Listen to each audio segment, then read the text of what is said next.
कौन थे ओशो, भगवान या फिर फ्रॉडी सेक्स गुरु? हकीकत क्या है, चलिए जानते हैं। तो चलिए आप भी आंख बंद करके एक ऐसी जगह की कल्पना कीजिए जहां लोगों को पैसों से कोई लेना देना ही ना हो, जहां जाति धर्म मायने ही ना रखता हो, जहां हर किसी के पास सामान्य अधिकार हो। हैरान मत होइए, हम धरती पर स्वर्ग की बात नहीं कर रहे, बल्कि उस सपने की बात कर रहे हैं जिसको देखने के बाद साल 1981 में कुछ लोग सनराइज के कपड़े पहने हुए अमेरिका के ओरेगोन सिटी में एकत्रित हो गए थे। ये लोग थे भगवान रजनीश के फॉलोअर्स, जिन्हें आज के वक्त में ओशो के नाम से जाना जाता है। मगर जिस स्वर्ग वाले शहर की तलाश करते हुए ये लोग ओरेगोन पहुंचे थे, वह अब धीरे धीरे नर्क में तब्दील हो रही थी। नमस्कार, मैं लता रानी, सीज मीडिया में आपका स्वागत है।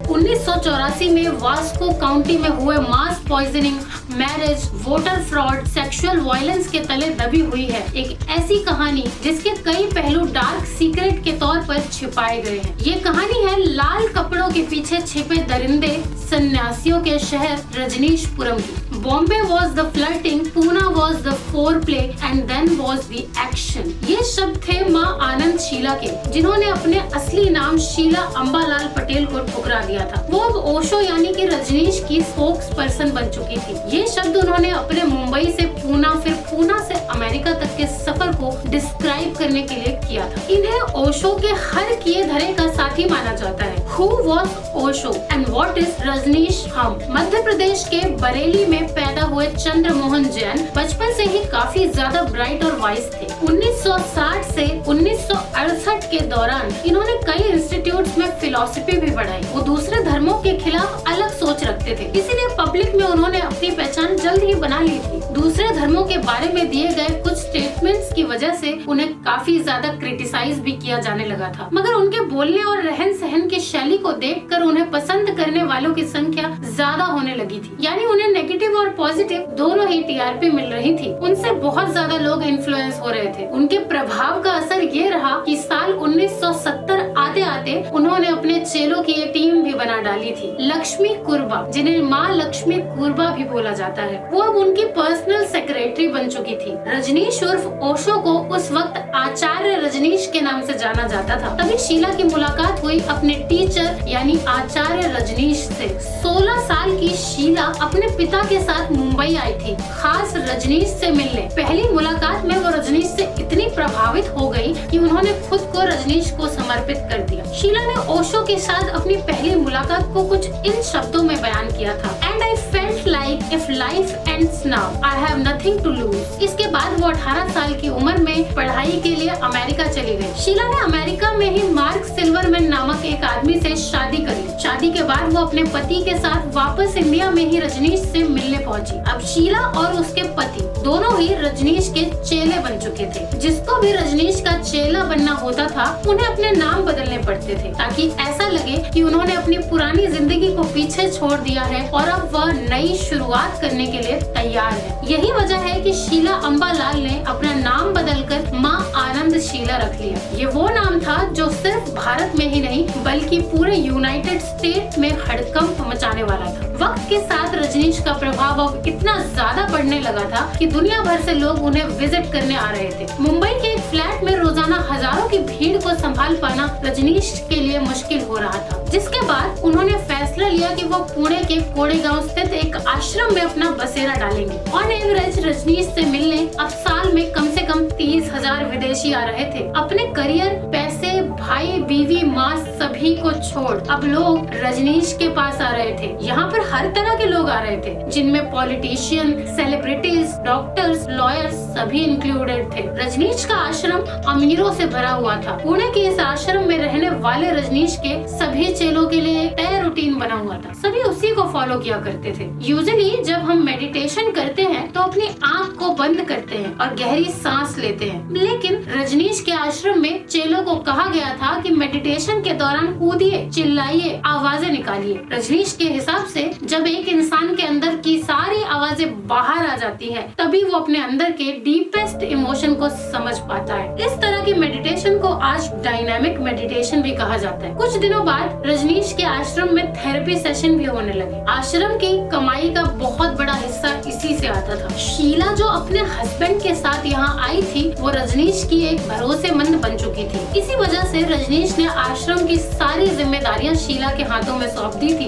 Weird and violent rule, free love and children at the आश्रम। रजनीश का कहना था कि सेक्स एक शुरुआत है, ना कि अंत। उनके थेरेपी सेशंस में फ्री लव की प्रैक्टिस भी की जाती थी। फ्री लव का क्या मतलब होता है? किसी अनजान व्यक्ति के साथ रिलेशन बनाना, वह भी बिना किसी कमिटमेंट के। उनके हिसाब से फ्री लव और डायनामिक मेडिटेशन से मोक्ष हासिल होता था। इतना ही नहीं, वो अपने मेडिटेशन सेशंस के समय ड्रग्स तक लेने लगे थे। उनके गुरु के खुद के कई अलग अलग लोगों के साथ संबंध होते थे और दूसरी तरफ वहाँ रहने वाली महिलाओं को खुद अपने आप को बांझ बना देने को कहा जाता था ताकि वो मां न बन सके। रजनीश न्यूक्लियर फैमिली को बेकार बताया करते थे। उनका कहना था कि मोक्ष के रास्ते में बच्चे सबसे बड़ी रुकावट होते हैं। इन प्रैक्टिस के दौरान छोटे बच्चों और बच्चियों का मोलेस्टेशन भी खूब किया गया था। वाइल्ड कंट्री रजनीश पर बनी एक डॉक्यूमेंट्री है जिसके अंदर दिखाया गया है कि लोगों के कुछ समूह को कमरे के अंदर बंद कर दिया है। वो आपस में ही लड़ रहे हैं, उन्हें चोटें भी आ रही है, मगर इसे कोई रोकता नहीं क्योंकि इसे क्लीनिंग इनर एग्रेशन कहा गया है। शीला अब रजनीश की पर्सनल सेक्रेटरी बन चुकी थी। रजनीश ने शीला को अपने लिए एक जगह ढूंढने का काम दिया जहां वो अपना नया आश्रम बना सके। शीला पढ़ाई के लिए अमेरिका में रही थी तो उसने बहुत मेहनत और पूरे 5.5 मिलियन खर्चने के बाद वास्को काउंटी ओरेगोन में एक जगह ढूंढ ही ली। जून 1981 में रजनीश और उसके खास चेलों ने इंडिया छोड़कर ओरेगोन में रहने की सोची। मगर क्या आपने सोचा है कि आखिर ऐसा क्या हुआ जो रजनीश को देश छोड़कर अब भागना पड़ा? उस वक्त की प्राइम मिनिस्टर थी इंदिरा गांधी। रजनीश पर बहुत से इल्जाम लगे थे जैसे कि prostitution, drug trafficking, gold smuggling और टैक्स डिवीजन भी। जो स्पिरिचुअल इमेज उसने बनाई थी वो धीरे धीरे खराब हो रही थी। वो अब अपनी खुद की सोसाइटी बनाना चाहता था जहां बाहरी सरकार का कोई लेना देना ही ना हो। इसीलिए वो ओरेगोन में शिफ्ट हो गए। जैसे ही रजनीश ओरेगोन पहुंचा, उसने मौन धारण कर लिया। शीला द्वारा खरीदी गई ओरेगोन की जमीन अब साम्राज्य को डुबाने वाली गलती साबित होने वाली थी, क्योंकि जो जमीन शीला ने खरीदी थी वो एक एग्रीकल्चरल लैंड थी, यानी वहाँ कोई भी रह नहीं सकता था, न ही वहाँ कोई कंस्ट्रक्शन किया जा सकता था। और एक सिटी कहलाने के लिए कम से कम 150 लोगों की आबादी की जरूरत थी, जो कि शीला के बाएं हाथ का खेल था। शीला ने अपने ट्रस्टेड चेलों को ओरेगोन बुला लिया। उसने 64,229 एकड़ लैंड, जिसे पहले बिग मडी रेंज बुलाया जाता था, उसका नाम बदलवा कर रैंचो रजनीश रख दिया। रैंचो रजनीश सिटी में आने के लिए सभी चेलों ने अपनी सभी प्रॉपर्टीज तक बेच डाली। इन पैसों से वो रजनीश का शहर बनाने लगे। यहाँ तक कि इन सभी ने सारे काम भी अपने में ही बांट लिए। रजनीश के सभी अंधभक्त घंटों अब काम किया करते थे। कई महीने बीत गए। जो जगह पहले एक एग्रीकल्चरल लैंड हुआ करती थी वह अब एक छोटा शहर बन चुका था। हालात ये थे कि वहाँ मॉल और एयरपोर्ट तक बनकर तैयार हो चुके थे। इस सिटी की जनसंख्या जो पहले 200 में थी अब हजारों तक पहुँच चुकी थी। ये सब इतनी तेजी से हुआ कि आसपास की कम्युनिटीज को ये बात खटकने लगी, मगर वह भी रजनीश का कुछ नहीं बिगाड़ पाए। कुछ ही समय में आखिरकार बनकर तैयार हो गया शीला और रजनीश का रजनीशपुरम। वक्त बीता और लोग यहाँ आने लगे। रजनीश के फॉलोअर्स की संख्या रोजाना बढ़ रही थी, जिससे आसपास की कम्युनिटी अब और ज्यादा नाराज हो रही थी, क्योंकि उन्हें इनका रहन सहन पसंद नहीं आ रहा था। शीला के लिए ये संभालना मुश्किल होता जा रहा था। सरकार और उनके बीच के मतभेद अब बढ़ते ही जा रहे थे। इन सरकारी मतभेदों को खत्म करने के लिए रजनीश और शीला ने 1984 में वास्को काउंटी इलेक्शन में भाग लेने का सोचा। इस चुनाव को जीतने के लिए शीला ने चली अपनी अब तक की सबसे काली और भयानक चाल, जिसे अमेरिका के इतिहास का सबसे बड़ा बायो टेरर अटैक माना जाता है, क्योंकि रजनीश के पास वोटर्स की कमी थी। इसीलिए शीला ने अपोजिशन पार्टी के वोटर्स को कम करने के लिए